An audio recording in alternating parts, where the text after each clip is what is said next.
팀장님, 포르쉐 1000만원대도 있나요? 포르쉐 1000만원대도 찾을 수 있죠. 심지어는 1000만원 미만으로 살 수 있는 포르쉐도 있어요. 이런 벤츠뿐만 아니라 이런 에쿠스 이런 것도 이제 1000만원 하잖아요. 애초에 1억짜리 차가 이렇게 싸질 수도 있는 거죠. 얘도 지금 딱 보니까 얼마 안 할 것 같아요. 그러면 왜 이렇게 싼 거예요? 포르쉐는 애초에 많이 팔린 차종입니다. 이렇게 많이 팔린 차들 경쟁이 붙어서 금액이 좀 더 싸진다라고 보시면 되고요. 카이엔 같은 경우가 이제 1000만원 미만 매물이 있는데 디자인의 변화가 컸기 때문에 시세가 많이 강가는 이유 중에 하나가 되는 거죠. 롤스로이스나 뭐 페라리, 람보르기니 이런 차량들 있잖아요. 이런 거는 지금 중고 매물을 찾아봐도 매물이 많이 없어요. 그래서 희소성 같은 것들 때문에 단가가 좀 적게 되는 것도 있고, 실제로 롤스로이스 같이 이제 디자인이 거의 변화가 없는 그런 경우에는 지금 중고차 값이 정말 10년 넘은 차들도 1억보다 더 비싸게 판매를 하고 있어요. 오래되면 상태는 보통 어떤가요? 오래되면 상태가 좋을 수도 있고 나쁠 수도 있습니다. 왜냐면 차는 반려동물이랑 어떻게 보면 좀 비슷하다는 생각이 들어요. 원래 진짜 애초에 예쁜 애인데 주인 잘못 만나면 이렇게 되는 거라니까. 주인이 소모품 관리, 뭐 오일 관리 이런 거 아무것도 안 해주고 이게 타면 안 좋을 수밖에 없죠. 아무리 명차라도 전 주인의 성향이 어땠는지 어떻게 관리했는지에 따라서 상태가 많이 달라진다라고 할 수 있습니다. 반대로 아무리 안 좋은 차도 미칠 듯한 관리를 해주면 생각보다 상태가 좋은 경우가 많아요. 그래서 중고차는 시운전 해보고 사야 된다는 거죠. 그러면 일단은 1000만원대 포르쉐 보고 싶다 했으니까 한번 보러 가볼게요. 자, 이 차량입니다. 이게 진짜 포르쉐 마크가 맞아요. 이 디자인은 뭐지? 그냥 마크만 달려있는 거 아니야, 붙인 거 아니야 생각할 수 있는데 진짜 전통 포르쉐가 맞고요. 07년 등록, 그리고 2008년식으로 나온 한 10만 킬로밖에 주행을 안 했어요. 그리고 심지어 사고도 무사고 차량이고요. 요거 1250만 원에 판매를 하고 있더라고요. 근데 제 차는 아니에요. 오해하시면 안 되는 게 저 시기 또 포르쉐 팔아먹으러 나왔네 할 수 있는데 제 매물이 아닌 걸 가져 나왔다. 그래서 상태에 대해서도 냉정한 눈으로 한번 보겠습니다. 이 1000만 원짜리 포르쉐를 보기 전에 간단하게 포르쉐 카이엔에 대한 역사를 알려드리면, 포르쉐가 무슨 SUV야 할 수 있잖아요. 그런데 포르쉐에서는 911, 718, 파나메라 이런 스포츠성을 가진 차보다도 더 소중한 차라고 저는 생각을 합니다. 왜냐면 지금이야 포르쉐 하면 엄청나게 많이 팔리고 좋은 스포츠카라는 인식이 있지만, 카이엔이 처음에 포르쉐에서 만들었을 때 욕을 많이 먹었습니다. 너네는 달리는 차를 만드는 회사가 SUV를 만들 생각을 했냐, 이거는 소비자에 대한 배신이 아니냐, 이런 욕을 먹었어요. 근데 실제로 판매량은 마크를 원하면서 실용성까지 원했던 사람들이 생각보다 많았던 거예요. 그래서 판매량이 굉장히 높아지면서 위기의 포르쉐를 구해낸 그런 차량이라고 볼 수 있습니다. 어쨌든 포르쉐를 살려냈고, 그리고 지금 람보르기니나 아니면 페라리 이런 슈퍼카를 만드는 회사들도 프로상게니 아니면 우르스니 이렇게 SUV 모델을 만들고 있단 말이에요. 그런데 포르쉐는 훨씬 더 일찍 만들어서 자리를 잡아서 오히려 그때 판단이 잘한 게 아닐까라는 생각이 듭니다. 이게 지금 1세대란 말이에요. 2002년도에 1세대가 나왔고요. 얘는 2007년에 페이스리프트가 된 1.5세대로 봐주시면 되는데, 1세대는 정말 말도 안 되게 못생겼다. 실제로 클래식한 감성을 느끼려고 봐도 납득이 안 됐었다. 근데 1.5세대로 넘어오면서는 그래도 이런 라이트 같은 것들이 많이 다듬어지면서 꽤나 예쁜 디자인을 가지고 있었다라고 생각이 듭니다. 이 모델로 바뀌면서 그래도 우리나라에서도 판매량이 좀 올라가기 시작을 했어요. 그런데 단점은 뒷부분이 단점이라고 생각합니다. 우리가 이제 2007년 정도 때 막 뉴스포티지 이런 게 나왔을 때란 말이에요. 솔직히 외관 뉴스포티지가 더 이쁜 것 같아요.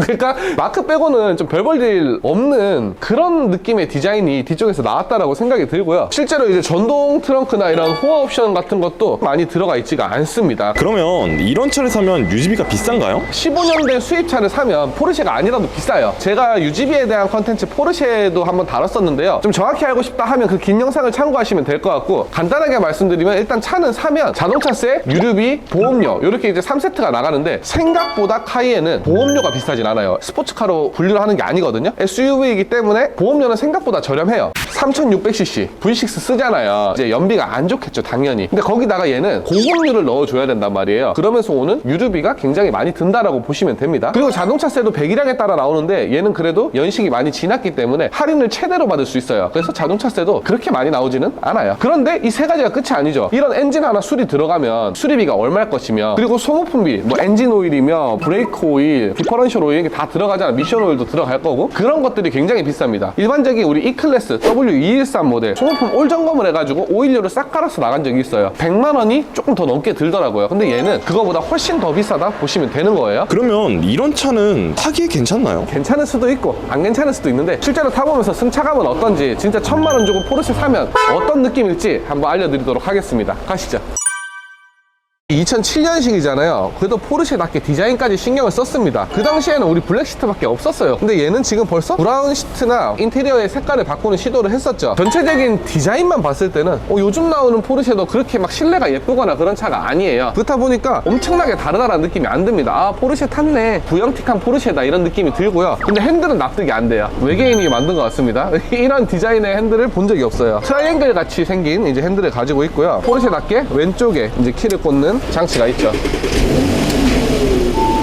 엔진의 질감은 특유의 오래된 차의 진동이 있고요. 그리고 지금 15년 정도 되다 보니까 미미도 많이 손상이 됐을 것 같아요. 엔진 마운트가 이제 교체 시기가 오지 않았나 싶은 정도의 진동이 오는데 크게 떨려가지고 엄청 운전하기에 불편하다, 이 정도의 영역은 아닌 것 같습니다. 그냥 진동이 좀 거칠게 느껴진다, 이런 느낌이 나요. 일단 카이엔이 가솔린이잖아요. 일단 확실히 스포츠카 회사라서 그런지 몰라도 굉장히 조용한 느낌은 절대 아닙니다. 달려보니까 처음에 시동 걸었을 때 이제 핸들의 떨림이나 이런 거는 아이들링 상태 지나고 예열이 좀 되면서 거의 다 없어졌어요. 굉장히 요즘 나오는 차처럼 정숙하다라는 느낌이 들고요. 그리고 운행했을 때 느껴지는 거는 힘이 넘친다. 운행을 할 때 소음은 좀 발생을 해요. 물론 포르쉐 할 때 조용한 걸 기대하면 안 되긴 하지만 느껴지는 소음이 약간 뭐 디젤 차에서 나는 듯한 그런 느낌이 살짝 전 들었습니다. 그리고 오르막길을 올라가는 힘이나 이런 건 확실히 너무너무 좋아요. 모하비나 베라크루즈 걔네들보다 훨씬 더 출력이 좋은데 질감 자체는 모하비의 S1 엔진, S2 엔진 요런 질감이랑 좀 비슷하다는 느낌을 받았어요. 실제로 지금 좀 세게 달리고 있잖아요. 근데 생각보다 좋아요. 일반 SUV를 탈 때 달리고 싶다 이런 생각이 안 들잖아요. 근데 얘는 그런 생각을 들게 하네. 실제로 앞에 차 있으니까 좀 비키라 하고 싶고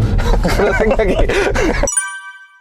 생각보다 좋은 거야. 이게 하체 소리 하나도 없고요. 그리고 처음에 좀 떨림이 이거 왜 이러지? 마운트가 좀 안 좋나 했는데 이것도 예열이 되니까 거의 없어지는 그런 상황이었습니다. 근데 시끄러웠다, 기분 좋은 막 배기음이 터지는 그런 소음이 아니라 엔진 소음 같은 좀 거친 소음이 났다라고 봐주시면 될 것 같은데, 일단 생각보다 상태가 좋았잖아요. 그래서 포르쉐를 굉장히 잘 보는 카센터로 왔습니다. 여기가 이제 실제로 사장님이 911 구형을 타고 다니면서 정비를 하시는 분이에요. 또 막한 정비하고 있잖아요. 약간 포르쉐 맛집이거든요. 그래서 여기가 어디냐? 여기입니다. 중벤져스 카센터, 중고차의 모든 것.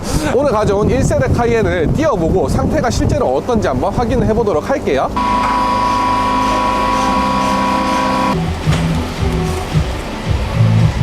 2단계 차 상태 어때요? 이것도 막하는데 신형은 아닌데 딱 봐도 구형인데 연식 대비 누수가 거의 없어요. 미션, 트랜스퍼 케이스, 디퍼, 뭐 엔진 오일 팬, 하부에 보이는 누유는 지금 전혀 없어요. 이상해. 그럼 부장님께서 911을 타봤잖아요. 근데 그것 때 많이 막 고치고 했는데 생각보다 포르쉐가 막 정비가 많이 들어가거나 그러진 않아요? 고장이 잘 안 나나요, 생각보다? 기본적으로 내가 소유할 때 뭐 엔진 마운트나 몇 가지 했는데 솔직히 애프터가 나오는 것도 많은데 안 나오는 것도 의외로 많아가지고 이베이에서 호환품을 시켜도 교환하긴 했는데 가격 차이가 정품이랑 애프터가 나와도 커요. 그럼 정품으로 일단 교환한다고 하면 많이 유지비가 많이 나가는 건 사실이잖아요. 일반적인 수입차보다는 더 드는 게 사실이죠. 그러면 이런 차는 누가 타면 가장 좋은 거예요? 돈 있는 사람이 타야지. 사실 이게 사는 금액은 투싼이나 뭐 스포티지 살 돈으로 살 수 있는 차는 맞아요. 포르쉐를 아까 우리 911을 타보신 정비해보신 분이 얘기하신 것처럼 싸게 수리하기도 만만치 않을 뿐더러 뭐 애프터나